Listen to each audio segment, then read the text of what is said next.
중국에서 활동하던 우리나라 선교사들이 갑작스레 추방당하는 일이 최근 몇 년간 잇따라 발생하고 있습니다. 특히 지난 2월부터 중국 내 종교단체 활동 요건이 더욱 엄격해지면서 선교계의 고민이 깊어지고 있습니다. 최경배 기자입니다. 중국 정부가 지난 2월 종교에 대한 관리와 통제를 강화한 종교 사무 조례안을 시행하면서 우려했던 대로 중국 선교가 위축되고 있습니다. 예장 통합총회 소속 선교사 7가정과 예장 합동총회 세계선교회 소속 선교사 5가정이 최근 중국 정부로부터 추방 통보를 받고 귀국한 것으로 전해졌습니다. 지난해 중국 영길에서 선교사 30여 명이 추방된 데 이어 우리나라 선교사들에 대한 중국 정부의 감시와 통제가 갈수록 엄격해지고 있다는 분석입니다. 건물을 렌트를 해줘도 종교법으로 이제 걸리게 돼 있어요. 현지인들.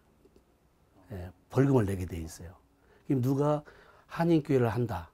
예를 들어서 또 선교 사역을 위해서 어떤 일을 할 때 건물을 빌려고 할 때 빌려주려고 하지 않죠. 렌트해 주려고 하죠. 왜냐하면 종교법에 걸리기 때문에. 이런 것부터 시작해가지고. 선교계에서는 이미 추방당한 선교사들 외에도 중국 정부가 추가로 주요 교단 소속 선교사 수십 명을 조사하고 있는 것으로 파악하고 있습니다.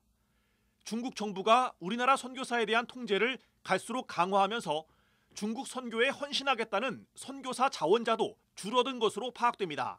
지금 1, 2년 전부터 중국으로 지원하는 선교사들이 지금 없습니다. 거의 줄어들어 거의 이번에도 없습니다.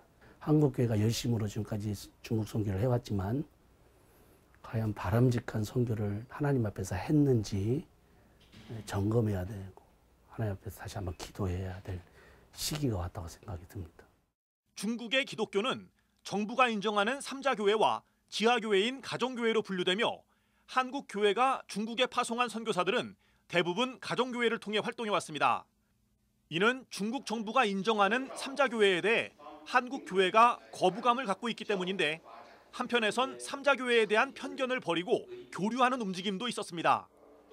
중국 교회의 역사와 정치적 상황을 존중하면서 함께 복음 전도를 위해 지혜를 모으기 위해 대형 교회 목회자들을 중심으로 한중 기독교 교류협회를 만들었지만 최근 몇 년간 활동이 뜸한 상태입니다. 급격한 한반도 정세 변화 속에서 포기할 수 없는 중국 선교를 위한 바람직한 선교 정책을 모색하기 위해 지혜를 모아야 할 때입니다. CBS 뉴스 최경배입니다.